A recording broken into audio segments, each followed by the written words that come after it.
જય શ્રી કૃષ્ણ. કેમ છો? મજામાં? બસ ફાઇન, મજામાં. તમે તો એસ્ટ્રોલોજીસ્ટ છો, ટેરો કાર્ડ રીડર છો, ન્યુમરોલોજીસ્ટ છો, આમ ડિપેન્ડ હોય છે એને બહુ જ માને છે, પણ ક્યાં રોજબરોજ એને તમે કઈ રીતે વણી શકો કે તમે ઘણી વખત કેવું થાય કે આ જે વસ્તુ છે ને એના ઉપર અંધવિશ્વાસ જો આપણે મૂકી દેતા હોય છે ને તો એના બહુ જ માઠા પરિણામ પણ આવતા હોય છે. બરાબર વાત તો છે. એને તમે કઈ રીતે વિઝ્યુલાઇઝ કરી શકો કે એને કઈ રીતે પોઝિટિવિટીમાં ફેરવીને તમે આગળ વધી શકો? યસ, જો આપણે સૂર્યનું એક્ઝામ્પલ લઈએ. હા. તો સૂર્ય બધાને જ તડકો આપે છે, એનર્જી આપે છે. Yes. અને સૂર્યની એનર્જી આપણામાં ભરપૂર હોય તો હા. તમે બહુ સારી રીતે કાર્ય કરી શકો. બરાબર તો છે. સૂર્ય બી એક ગ્રહ જ છે. હા. અને આ આખું જ્યોતિષશાસ્ત્ર છે એ આખું જ સાયન્સ ઉપર છે, મંગળ ગ્રહ છે. તો એ બધાને એનર્જીની જરૂર છે.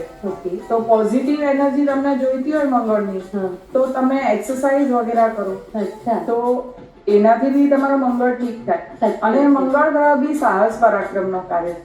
એટલે જેટલા તમે કાર્યરત રહેશો, જેટલા કાર્યશીલ રહેશો, એટલો તમારો મંગળ ગ્રહ સારો રહેશે અને ઠીક થશે. વારે વાહ, બહુ જ સરસ માહિતી આપી છે તમે.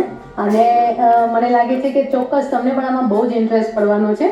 અને આ જે એપિસોડ છે એમાં તમે જોડાયેલા રહેજો. આપણે રેસીપી તો બનાવીશું, એની સાથે સાથે આપણી પાસે જે પણ ઇન્ગ્રેડિયન્ટ્સ છે, એટલે કે આપણું મસાલું છે કે આપણે જે વસ્તુ વાપરી રહ્યા છીએ એની પણ અસર આપણા એટલે કે એસ્ટ્રોલોજી સાથે કઈ રીતે કનેક્ટેડ છે એ પણ વાત આપણે જાણીશું. તો સૌથી પહેલા આપણે આજે મેથીના ગોટા બનાવવાના છે. તો અત્યારે વરસાદની સિઝન ચાલી રહી છે અને મેથીના ગોટા એ એવી વાનગી છે કે બધાની મનપસંદ છે. તમને પણ ભજીયા ભાવતા જ હશે ને? બહુ જ. સૌથી વધારે કયા ભજીયા ભાવે? મને મેથીના ગોટા જ અરે વાહ, બસ તો આજે તમારી મનપસંદ વાનગી આપણે બનાવીશું. અચાનકથી તમે મારી મનનો વાત જાણી લીધી અને કનેક્શન થઈ ગયું. સાચી વાત છે. તો સૌથી પહેલા આપણે ખીરું તૈયાર કરી લઈશું. નોર્મલી જ્યારે પણ આપણે ખીરું બનાવતા હોય ત્યારે તમે પણ ઘરે મેથીના ગોટા બનાવતા જ હશો. તો જનરલી આપણે શું કરતા હોય છે કે ચણાનો લોટ લઈએ, એની અંદર મેથી એડ કરીએ, કોથમીર અને બાકીનો બધો મસાલો એડ કરી દેતા હોય છે.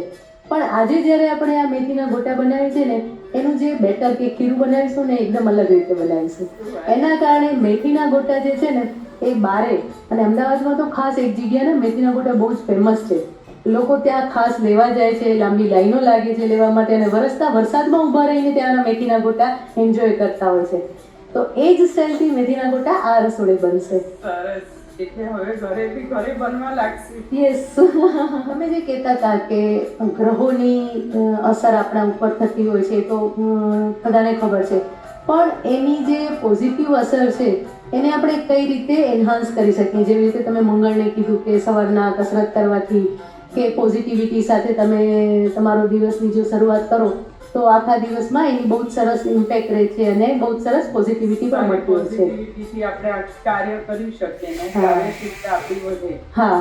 સવારે વહેલા ઉઠવાથી અને આપણે વોકિંગ કરીએ, કસરત કરીએ તો એનાથી તો આપણી એનર્જી તો એનહેન્સ થાય જ છે. પ્લસ આપણું મન શાંત રહે છે. જેમ કે તમે ગ્રીન ગ્રાસમાં ચાલશો તો તમને બુધ ગ્રહની પોઝિટિવિટી મળશે. અચ્છા. અને ફ્રેશ એર લેશો તો જીવકારક ગુરુ ગ્રહ છે. તો રેસ્પિરેશન તમારું સારું થશે અને સવારે જશો એટલે રેસ્પિરેશન સારું, પ્રદૂષિત હવા નહીં હોય એ તમને મળશે. તો એનાથી તમારી તબિયત બી સારી રહેશે, આરોગ્યની સુખાકારી રહેશે.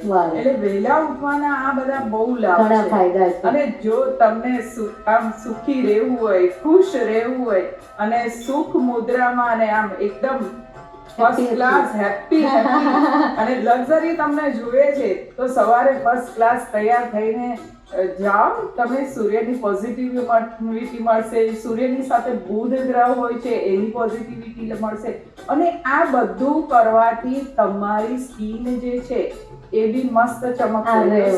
સ્કિન છે એ તો બુધ ગ્રહને ઇન્ડિકેટ કરે છે અને એની જે ચમક છે એ શુક્રને ઇન્ડિકેટ કરે છે.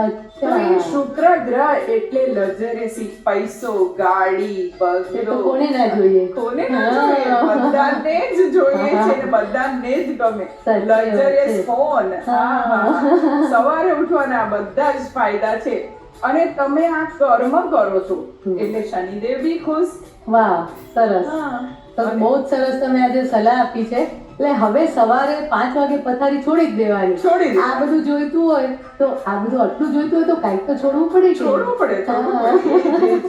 હા, લેઝીનેસ છે તો પછી રાહુ કેતુ એક્ટિવ થઈ જશે. હા. તો તમને રાહુ કેતુ ને શનિને એક્ટિવ નથી કરવા તો તમે સૂર્યની સાથે સાથે ઉઠો અને રેગ્યુલારિટી રાખો અને આ બધું કરો, કસરત થી લઈને વોકિંગ થી લઈને બધું કરો એટલે આપોઆપ તમારા ગ્રહ Positivity. હા. અને પોઝિટિવિટી મળશે, સકારાત્મકતા મળશે. સરસ સરસ. વરસાદ પડે એટલે ઘરમાં ભજીયા બનતા તો હશે જ. બને જ. અવશ્ય બને. તમે ન્યુમરોલોજીસ્ટ પણ છો અને સાથે સાથે ટેરો કાર્ડ રીડર પણ છો, તો આ બધા વિશે કંઈક થોડી સમજણ આપશો કે કઈ રીતનું કે શું હોય છે એમાં? જરૂર.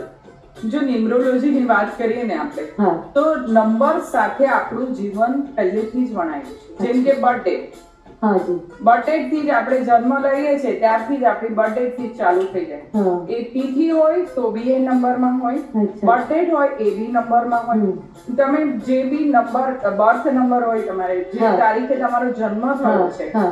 તો એ તમારો બર્થ નંબર છે. Okay. અને એવી રીતે આખી જ બર્થડે ભેગી કરીને તમારો જે ડેસ્ટિની નંબર આવે છે એને ભાગ્યાંક કહેવાય. ઓકે.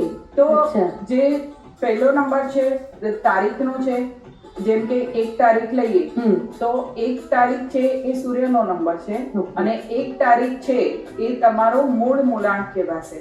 અને એવી રીતે તમે 1/7 અને 2026 એનું એક્ઝામ્પલ આપણે આજે લઈએ. બરાબર છે.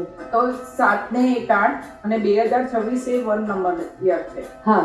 તો 8 ને 1 9 એટલે કે 9 નંબર મંગળનો નંબર આવશે. અચ્છા.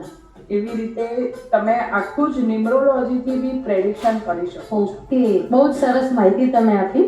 હવે આપણે તમારા ફેવરિટ એવા ભજીયા પણ ઉતાર લઈએ એટલે પછી ભજીયા ખાતા ખાતા પણ વાત કરવાની મજા આવી જશે.